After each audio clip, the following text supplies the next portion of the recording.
We are now just weeks away from the 2025 season. We've got testing right around the corner, and then the season starting in Australia not too long after that. I've got with me a legend to go through absolutely everything from the 2025 season. Josh, how are we doing on the other side of the world? I should clarify, you are literally on the other side of the world for me. So whilst it's the morning here, what is even the time over there for you?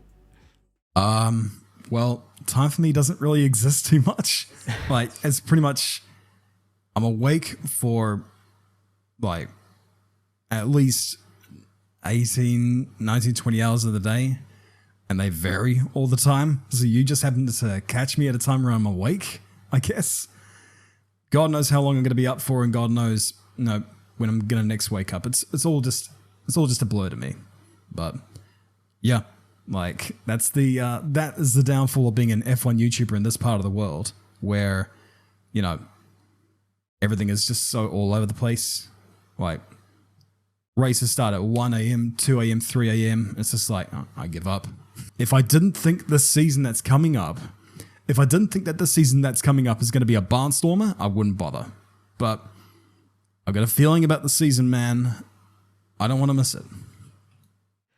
Mate, you're not the only one that has a feeling about this season. There's always hype for a season, no doubt, no doubt about it. But this is a special one. I think everyone is thinking. The thing is, everyone's expectations are like sky high. They're thinking 2021. They're thinking 2012. We're gonna wait to find out if our expectations are gonna be met. But let's kick into the biggest thing that literally broke the internet twice. Once last year, once this year. Lewis at Ferrari, first of all, because obviously the most successful driver going to the most successful team. It was always going to make headlines, but I didn't expect for it to have even a cultural impact in the way that it did, because there is people that I know that have absolutely no clue about Formula One. They kind of know Lewis because they're British, and even they, saw the picture of him at Ferrari. Everyone, especially in the Formula One world, is getting invested into the hype of him there. Whether it lives up to the expectations on track is going to be a very different story, because, McLaren look obviously very hot, and his teammate is going to be very, very difficult. Charles Leclerc is, I think, at the top of his game. I think he had his best ever season in 2024. I've never seen someone more ready to challenge for a world championship who hasn't yet really been given the car consistently across the season than Leclerc. So what are your thoughts on Ferrari as a whole? Lewis going there and the challenge that he's going to face, basically stepping into Leclerc's team. He's really hot at the moment. Yeah, in a way, this kind of feels a bit like the unfinished story, in a way, about Senna never making that move to Ferrari. This almost feels, in some way, as if that story has been realized.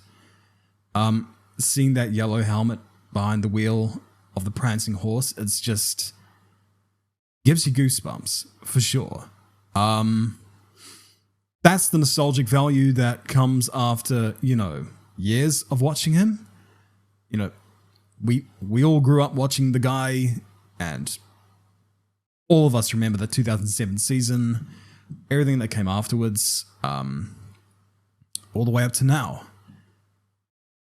There's a lot of nostalgia in the air. There's a lot of hope in the air, because it's a fan favorite driver going up into the best team in Formula One. Like, even if they are being quintessentially Italian, you can't help but love them. And we will never not love them. So this is sort of the meeting of the GOATs in a way. Even though I don't think this is a GOAT, but still, it's inescapable just how big a magnitude this is. But you take all that away and you look at everything objectively. We looked at the last 3 years of Lewis, and he definitely hasn't, become crap. Not at all. Anyone who thinks that he has, or thinks, this is proof that he needed a great car, you're kidding yourselves. Like, you don't have to like him, that's fine. But you don't also have to gaslight yourself into saying that he only won because he had the best car. Typically, the best drivers find their way into the best cars, and he always was. Yes. One of, if not the best driver in the world. And he fully deserves this Ferrari drive, of course. No one is objecting to that. But I take a little bit of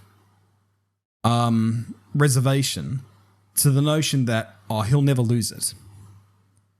I don't care how great you are.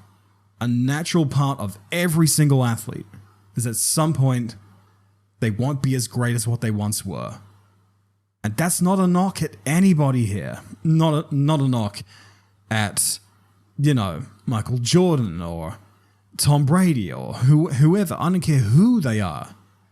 At some point, you're not as good as you used to be. That's just nature.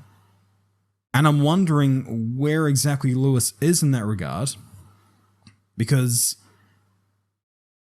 we've seen great instances from Lewis in the past 3 years, of course. Silverstone was amazing last year.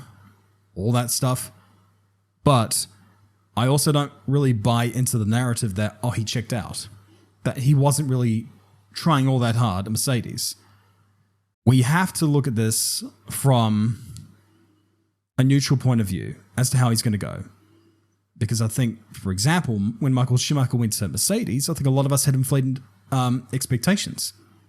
And then he ended up getting beaten 3 times out of 3, for whatever reason that may have been. I think the next couple of years, because he's got the 2-year contract at Ferrari, it's not going to be the fairy tale that people want it to be. But conversely, it's not going to be this thing which is going to kill his legacy. I think this year Ferrari are not going to quite have the car to challenge for the title again. And they'll be lucky if they get a win. And I don't think Lewis will be the one who gets it. The year after, though, he will get a couple of wins. I see him rounding out his career on 107 wins. But, getting 2 wins for Ferrari still in 2 years, pretty decent. But yeah, I guess great atmospheric feeling heading into the season with, Lewis going to Ferrari. It feels like a dream come true to many people.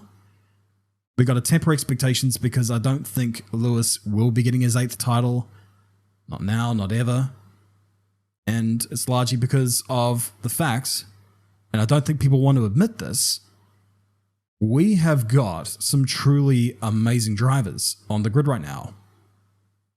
Never mind who's at Aston, but I reckon in a few years, we're going to look at Max, we're going to look at Charles, the likes of those drivers, and up against Fernando and Lewis, and we'll be like, wow, special that we got to witness those guys live and in living color.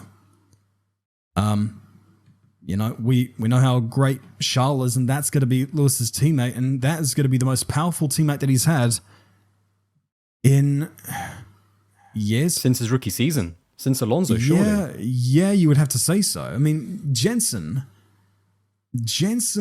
was always fantastic, but yeah, I think Charles exceeds him for sure. So yeah, you'd have to say 2007. So it's the biggest test in terms of how naturally gifted his teammate is.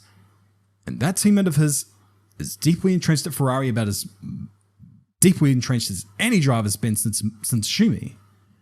So it's going to be the ultimate test for him, but unfortunately, I don't think he's going to... If he does, it's not going to be quite the 8th. Yeah. If he does end up coming top trumps, then great for him. But then again, does he need that 8th title? Like, I know having that drive is great. No, that drive to get that 8th is a great thing. But if he doesn't get it, and even if he doesn't win another race, in F1, wins nothing at Ferrari, he gets beaten 2 times out of 2, even if that happens, it doesn't dent his legacy, I think just, if this is the final chapter for Lewis, I think it's about as grand a stage as you can go out on. So I'm excited in one aspect, but tempering expectations as well, because I'm not expecting anything more than 2 wins over 2 seasons before retiring at the end of next year. See, that's interesting because I feel like my maybe expectations are a little bit higher in the sense that I think he can get a couple of wins this season. I mean, when you look at the calendar, 24 races, I think it all matters and it all hinges on how competitive each of these teams are going to be in the first 10 or 12 races. Because if you're in that title fight, drivers or constructors, I think the likes of Ferrari and McLaren are massively motivated to keep on developing into the season. I think Red Bull might turn the taps off a lot sooner because they've got their own power unit next year. You know, obviously they have to keep Max happy in a sense, but so much of their future now hinges on 2026 and nailing those regulations, both aero and power unit. And when it comes to Lewis, actually, I feel like the one word he used, I think during the launch, was like that he feels, was it like reinvigorated or something? Because I do think that last year, the talent is still there, but he has declined, you know, especially in qualifying. He wasn't comfortable with the Mercedes and he was making a few more mistakes in terms of a few incidents. But he did have those pockets of races where you were like, that is why this guy is a 7-time world champion. I remember Spa last year. I know obviously George ended up winning it and then got disqualified, but Lewis overtook Checo, overtook Charles, and just looked, it was almost a classic Lewis Hamilton dominant drive it almost turned into before, you know, obviously the alternative strategy of Russell kind of got him ahead. But can he do that for race after race in a place where he's now reinvigorated? And up against Leclerc, that's the big thing because, you know, I'm sure that motivation is going to be there with Lewis, with a brand new team, you know, Ferrari of all things. And he does look like a happier guy. That last year at Mercedes in 2024 doesn't excuse some of the performances on track, but you could see it was tough mentally. He was doubting himself. You never really hear drivers speak, like, especially after Sao Paulo. I think he was like considering, you know, should I even be here or something? So I thought that was very interesting. And, but yeah, this year I think is going to be all about how competitive Ferrari are at the beginning and if they can give him the car to at least compete and have kind of fulfill that motivation. But when it comes to his teammate, I've actually thought about, when you look at Schumacher going to Ferrari, he had an absolute like a doormat as his teammate. You know, Eddie Irvine was strictly there to be basically Schumacher's bottle boy. Even in the sense, you know, even with Seb and Fernando, when they went there, Felipe was not at the peak of his powers, coming off the back of that horrific 2009 crash. So he was still rehabilitating, I think, in 2010. And Kimi Räikkönen, I mean, after what Fernando did to him in 2014, he was nowhere near the same driver when Seb came in. Lewis is coming in under very different circumstances. He's coming in up against a driver at the absolute peak of his powers. I know Charles Leclerc is not a champion yet, but he's incredible. You know, he's so talented. And now he's strung it all together in 2024. I ranked him in my list as the second best driver. I thought he had the second best season just behind Max. And the fact that he was almost battling to, I think after USA, he had those back-to-back wins, didn't he? The fact that he was almost on a path to potentially beat Norris. I think it was got down to like 8 points or something, maybe actually a little bit more. I think it was like 20 something. But it was still an incredible season by Charles. So yeah, that's I think going to be tough for Lewis. But in terms of Ferrari as a whole, I think they've got a fantastic chance, at least for the constructors title. And with Leclerc, I think he will be there for the drivers. I think Lewis perhaps is going to win. Again, I was surprised when you said only one race win, because if he is reinvigorated, No. 2 wins over the next 2 seasons. I'm not confident that Ferrari are going to have that successful season this year. I don't know why. Spidey senses. But next year, I do see something better for them. And that could be a result, as, you know, maybe if their season doesn't start off too well, they could be like, okay, fine, let's roll back.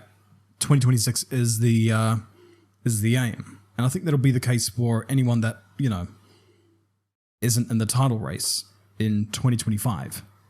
But, you know, with Charles, over 1 lap is regarded as the fastest, I believe. Several people have said that in F1 circles. And as we saw last year with his racecraft, that's top-notch too. So he's almost a complete package. I think he's got that ruggedness that you get from every driver that hasn't won the championship yet. Going up against Lewis has that in his repertoire.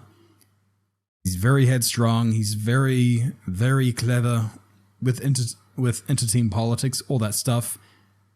I almost liken Lewis right now to Scott Dixon in IndyCar, where it's like he is just that good, where even on a day where he starts from 11th or 12th, 3/4 of the way through the race, you'll see where he is on the leaderboard, and you're like, how the hell did you get there? Like, this defies any logic, because that's how good they are. They don't have the outright speed that they used to, but they'll still find ways to come up top trumps in racecraft. What I'm worried about is that nowadays, the IndyCar drivers are better at racecraft. They can do the magic tricks that Scott Dixon can do. And as a result, he's not quite that sure thing of a championship winner that he used to be. No, his teammate, Alex Palou, is the complete package. He's younger, he's hungrier, and all that kind of stuff. And he's just the better driver at Chip Ganassi. It doesn't take away from the legacy. This happens in every sport. I'm just wondering, is Lewis in the same boat here? And of course, what you don't want is for him to be 3 races into a season and him having a look at where Charles is and going, damn it. And then it starts the whole process again. I don't think it will happen. Yeah. Because I think, Lewis is a bit more motivated than that. I don't buy into the narrative that he completely checked out of Mercedes in the last year. Like, there's always a chance for a win because he won a couple last year, so that's always on his mind. There were times where that Merc was damn good. He could have won Vegas had things gone his way. So he knows that he could have won races, but the car was capable of winning races. So I don't believe the narrative that he did check out completely. But if he did, then that's a bit concerning, because you can't at all guarantee that Ferrari is going to be much better than what Mercedes were. A hell of a lot anyway. Like, there's a lot of unknowns. There's going to be a lot of, realizing in the season, and it could either be fantastically amazing or it will be an absolute soul destroyer, I guess. But I want to actually talk about the next thing. The crazy amount of rookies or inexperienced drivers, whatever you want to call them. Some of them we know have race starts. I mean, Bortoletto, Isaac Hadjar, Antonelli. I'm going to throw Lawson into that equation as well, because 11 races being chucked in at the deep end at Red Bull against Max is also quite tough, to say the least. And then obviously Ollie Behrman and, of course, Antonelli as well. So you don't have to go through all of them, although I do need a word as a Kiwi on Liam Lawson a little bit. But out of all of those rookies, young drivers coming in, who are you going to be looking out for? Who do you think is going to potentially maybe even surprise us a little bit? Who stands out to you out of those drivers? All right. We'll go on Liam, shall we? We'll start with the hometown boy. Let's get the patriotism out of the way. I was in between two minds about him being promoted to Red Bull, because on one hand, he did well under the circumstances. Being chucked in those 5 to 6 races in both years with very little prep, chucked in the deep end, he performed well. Probably a little bit higher than I expected. At the same time, you gotta feel for Yuki, because it's like, yeah, first year was a bit, but he built. He warded off Nick DeVries and Honey Badger, both of whom who were mooted to come in and beat him, and neither did. And both actually were thrown out mid-season. So, like, it sucks, because it's like, how much more do you have to prove? On the other hand, it's like, can we really say with certainty that he wouldn't drown if he went up against Max? Because at this point, who can go up against Max? Very few people. And I got no idea, truthfully, how Liam is going to stack up against Max. But what I am feeling is that there's no expectation around him right now. Everyone's expecting him to get swatted away. But this is the first time he's going to have prep. We know that in the limited times that he's been in an F1 car, he's been perfectly acceptable.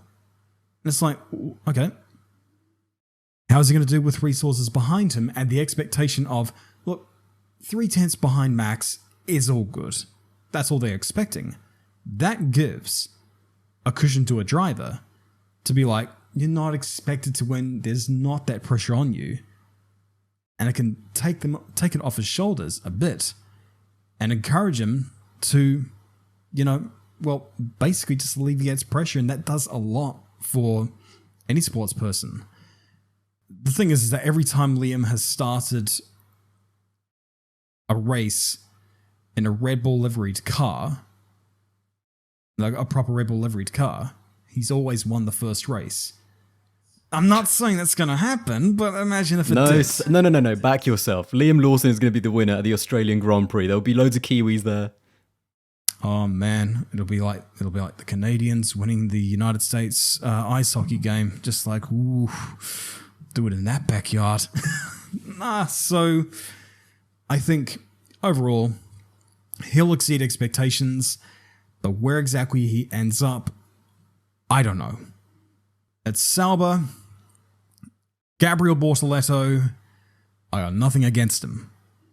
He just completely reminds me of Enrique Bernaldi, who was fine, but as we know in Formula One, sometimes circumstances just do not work for you for whatever reason. You may be perfectly good, you may be perfectly fine. You could have a perfectly good run of results in the season, and just circumstance doesn't go your way. I don't know exactly what Audi's plans are going forward, but they'll want a German in that seat, being Nico Hülkenberg. And typically with these newer teams that come in, new marquee teams, they get cold feet very easily. They tend to find faults where there are no faults, and they'll just make driver changes out of spite, or just thinking that that's going to be the magic potion. He could fall prey to that, but this year, I expect he's going to be perfectly clean against Nico Hülkenberg. And he'll do about as much as he can do with that Sauber. Just going to jump in there. I actually think Bortoleto is the driver that I think could surprise, because I have never seen a driver who is a back-to-back Formula 3 and Formula 2 champion come into Formula 1 and be kind of rated as low as he is, because obviously there was so much hype and expectation around Piastri and Russell and Leclerc when they did it. And the reason why I think Gabby could perhaps surprise is because I don't think he's actually got that much pressure on him. He's got a 2-year deal, which cannot be said for a lot of the rookies. No, actually, I think it's only him and him and Behrman, the only two that actually have a 2-year deal, so a bit of stability.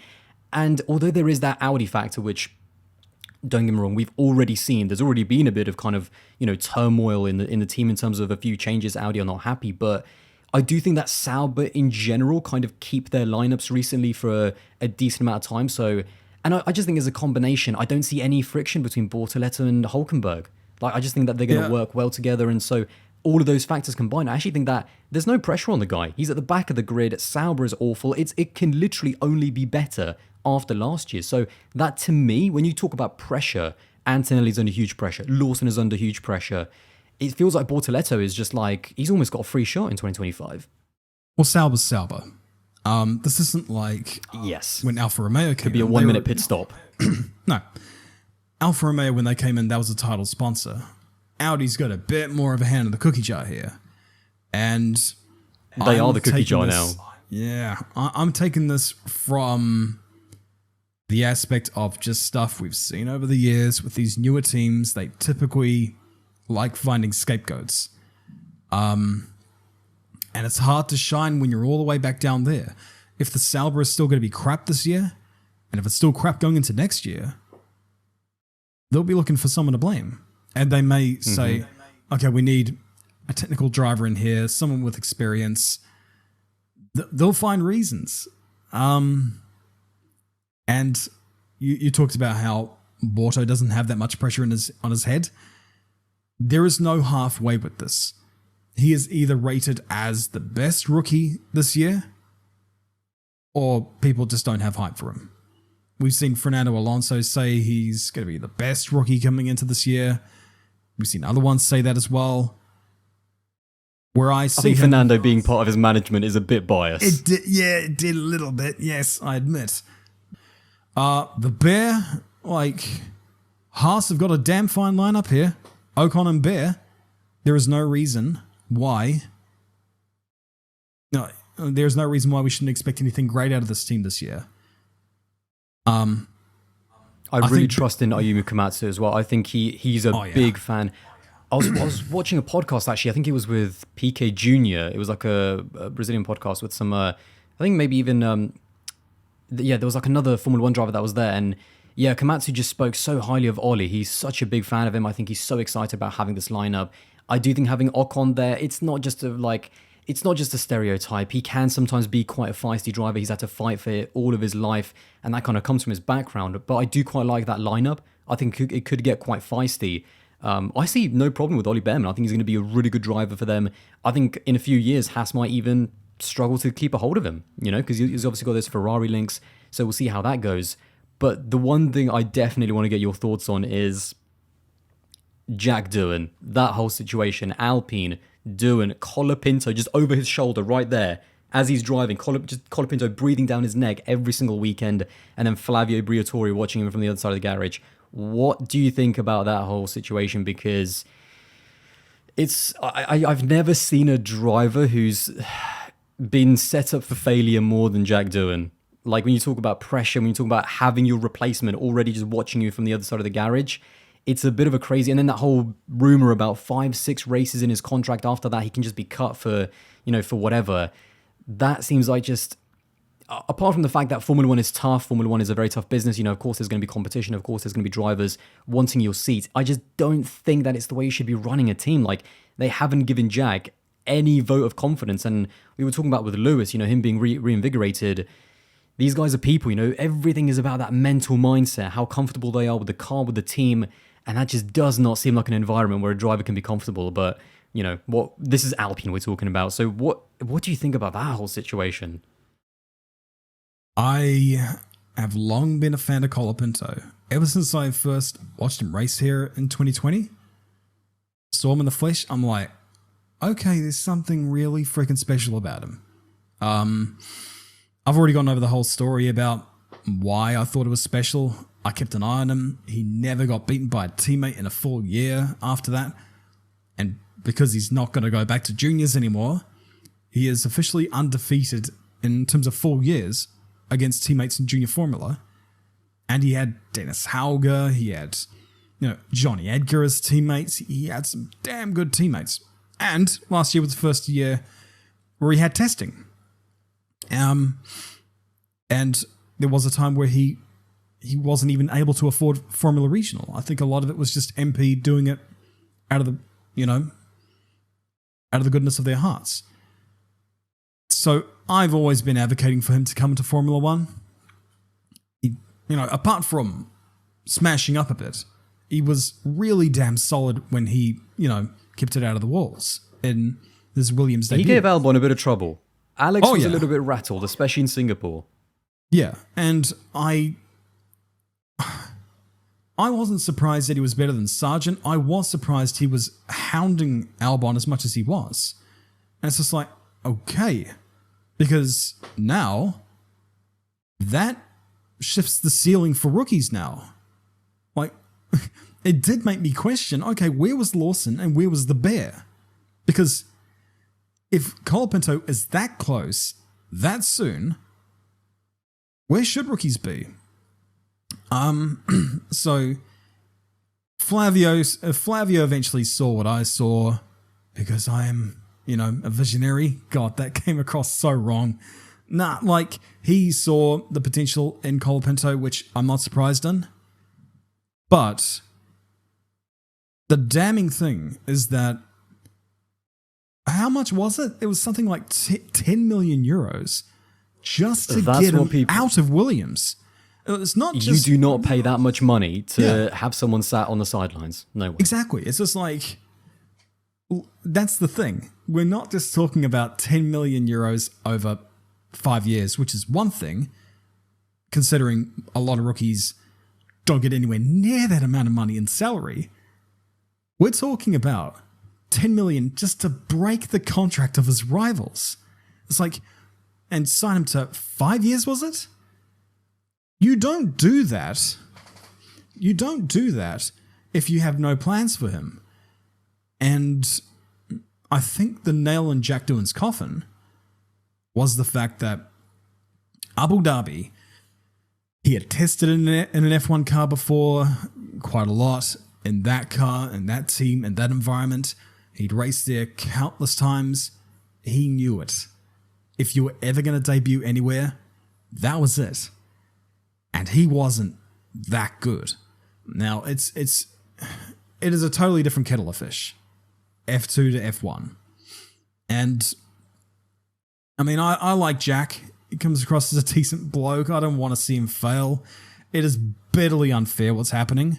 He should be given a chance, even if Abu Dhabi didn't seem all that great for him. But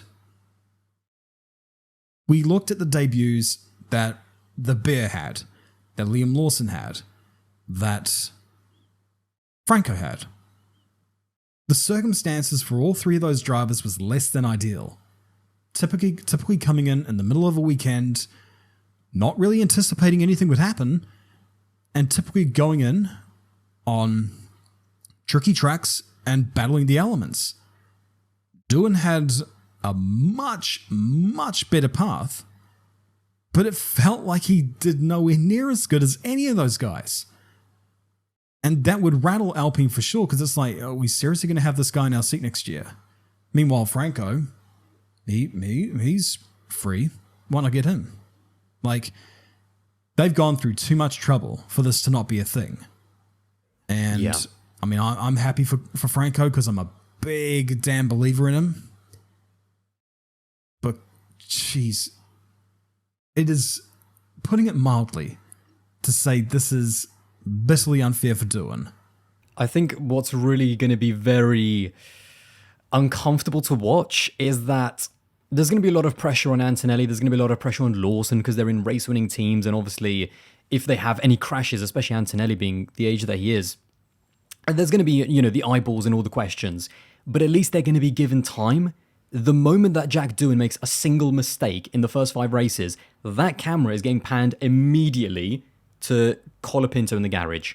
The moment that he has a crash, and of course he's going to have crashes, of course he's going to have incidents. He's still as experienced as he is, and he is experienced, let's not forget. He's been driving Alpines for 3 years now, I believe. He started driving in 2022, so he does have quite a good experience, a level of experience in driving their cars, but he almost has to drive mistake-free, and that is just, I think that's, it's unrealistic expectations for a rookie to be able to do that. And so the last kind of topic that I really want to move into is the talk about McLaren and the talk about the title, including Max in there as well, because I feel like Red Bull are being underestimated. There is so much hype around McLaren and what Ferrari are doing as well, that I think that there is not enough talk, enough respect being given to what Max is still capable of. Where do you think Lando is going to be after the experience of last year? And we've both had, our thoughts that relative to the car he had, I think there was an element of under-delivering, but now he's a bit more battle-hard and he's had that whole year of experience. Where do you think he'll be this year in terms of the title fight? And even Piastri as well, because Piastri had amazing moments. I know that he was in his second season, but he did kind of get dominated in the end by Lando. So Piastri has to take a big jump up. And I'm a big Oscar fan. I think he did a great job. But when you actually look at the statistics, like he needs to take a big jump up in his third year to be a title contender. So where do you think that fight is going to go? Okay, first part first. Max and Red Bull. Take it wherever you want. Yeah. Max and Red Bull. Max is going to take a car up to its limit. You know where a car is simply by where Max puts it.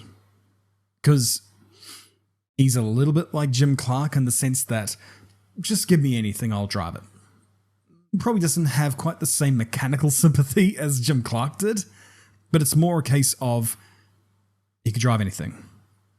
So where that car is where it is. And we saw that last year, in the middle portion of the year, where like Monza, for example, where it was nowhere and you couldn't do anything with it. It was just like, that's just where it is. And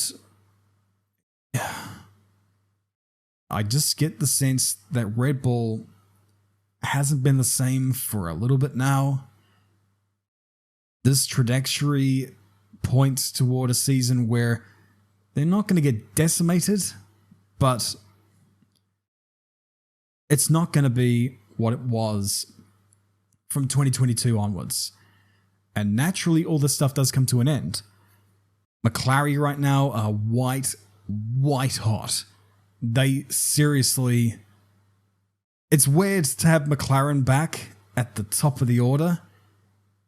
It kind of doesn't feel like the McLaren that we grew up with in a way.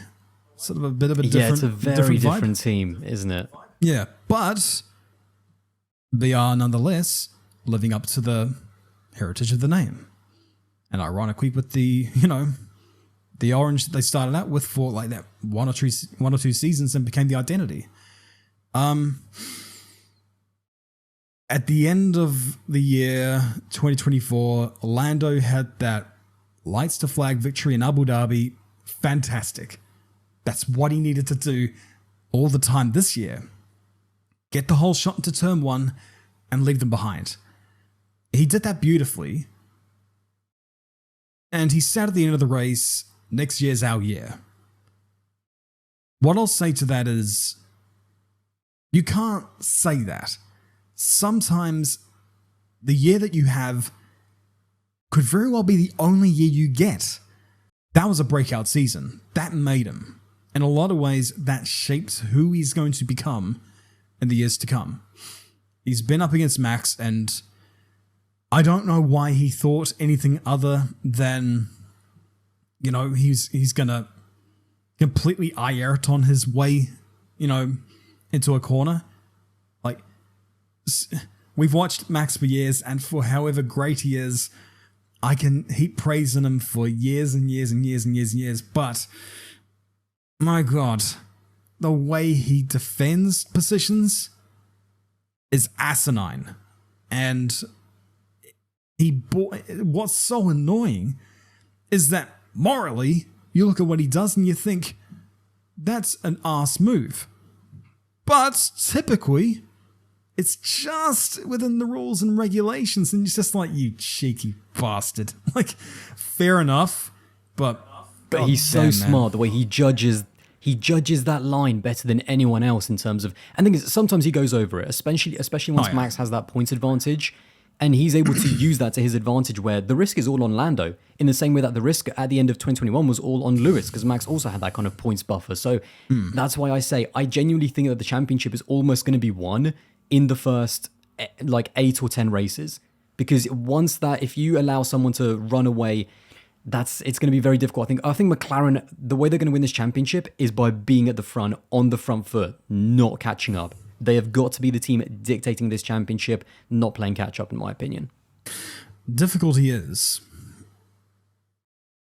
let's say Piastri does find himself this year, and he gets up to where Lando is, and we know Piastri's capable of that.